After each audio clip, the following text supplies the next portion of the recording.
Dive Bomber est le titre original de ce film réalisé par Michael Curtiz qui rend hommage aux pilotes et aux médecins de l'US Navy. Errol Flynn incarne un médecin militaire de bonne famille. Il décide d'opérer un pilote accidenté suite à un malaise en vol, mais le malheureux décède au bloc. Après cela, Errol Flynn demande à devenir lui-même pilote dans les forces aéronavales où il entame une qualification. Il est entraîné entre autres par Fred McMurray, pilote chevronné à forte personnalité, qui lui avait vertement reproché la mort de son camarade et qui ne lui cache pas son hostilité.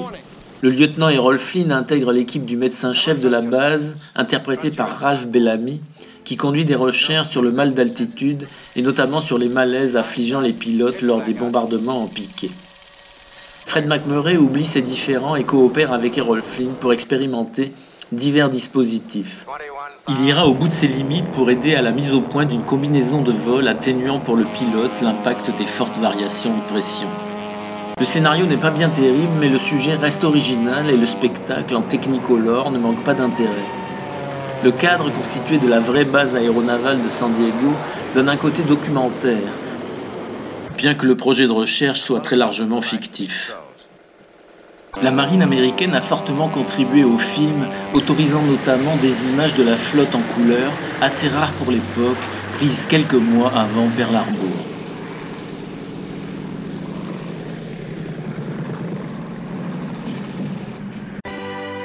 Financé par le gouvernement britannique, 49e parallèle a été réalisé par Michael Powell. Ce film d'aventure retrace les pérégrinations d'un commando allemand formé de 6 fusiliers marins, débarqués dans le Grand Nord canadien et dont le sous-marin est détruit par l'aviation canadienne. Piégés, ils cherchent à gagner les États-Unis, qui ne sont pas encore en guerre, mais la traversée du Canada est longue et difficile. Leur périple sera parsemé de nombreux méfaits, perpétués à l'instigation du chef du commando. Ce dernier, fourbe et impitoyable comme il se doit, est un nazi tellement fanatique qu'il essaie tout de même de convaincre les gens qu'il rencontre, voire même de les enrôler, sans grand succès. Laurence Olivier joue un sympathique trappeur canadien-français, donc un peu arriéré, et Leslie Howard, un ethnologue un peu précieux, qui part notamment camper avec un Picasso et un Matisse. Le récit, imaginé par Emmerich Pressburger, partenaire habituel de Michael Powell, a obtenu l'Oscar de la meilleure histoire originale.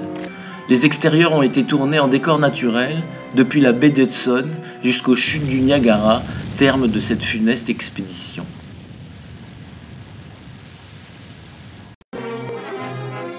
Le Navire blanc est un film de guerre réalisé par Roberto Rossellini sous la houlette du ministère de la Marine italienne. Le récit concerne un groupe sympathique de matelots mécaniciens touchés par un obus lors d'un affrontement naval et évacués sur un navire-hôpital.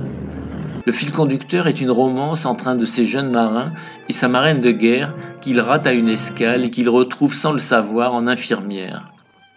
Cette intrigue, filmée avec délicatesse, semble cependant un peu périphérique, car c'est la marine royale italienne qui occupe la place centrale de l'histoire. Elle a offert ses équipages, ses navires, ses infirmières bénévoles à ce film qui ambitionne de révéler simplement le quotidien des matelots en temps de guerre. Les images du fonctionnement d'un cuirassé en combat sont étonnantes. Certaines scènes sont tirées de combats réels qui eurent lieu en juillet 1940. Roberto Rossellini met ici en scène son premier long métrage à l'allure d'un documentaire, interprété par des vrais gens qui préfigurent certaines de ses œuvres à venir dans la veine néo-réaliste. La propagande semble moins primaire que celle des films anglo-saxons. Les marins ne sont pas des surhommes et l'ennemi n'est pas caricaturé. Sa menace est bien réelle, il peut frapper, mais on l'aperçoit à peine. Ce qui est palpable cependant, c'est le lien indéfectible qui relie les matelots à leur bâtiment et l'attachement profond des Italiens pour leur marine.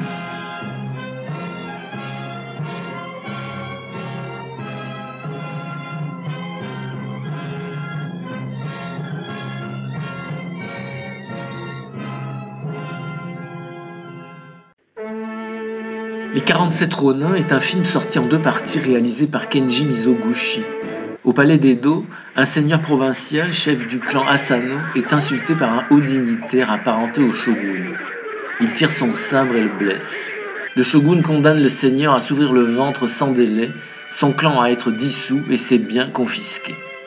Les vassaux du clan, abasourdis par une condamnation aussi injuste, deviennent des Ronins ou samouraïs sans maître. Ils tentent un recours pour annuler la dissolution du clan, mais suite au refus du shogun, 47 d'entre eux décident de venger leur maître, quitte à tout sacrifier. Sous la conduite de l'un d'entre eux, ils ourdissent patiemment un plan pour exécuter le haut dignitaire et offrir sa tête aux mânes de leur défunt seigneur avant de se livrer à la justice. L'histoire est tirée d'un célèbre fait divers qui eut lieu pendant le shogunat Tokugawa, au tout début du XVIIIe siècle. Les 47 Ronin furent salués à l'époque comme des héros, et l'affaire n'a cessé depuis d'inspirer la littérature et le cinéma japonais. Cet hymne au devoir et au courage face à la mort tombe à pic, puisque la première partie du film, soutenue par le ministère de l'Information, sortit le 1er décembre 1941, une semaine avant l'attaque de Pearl Harbor.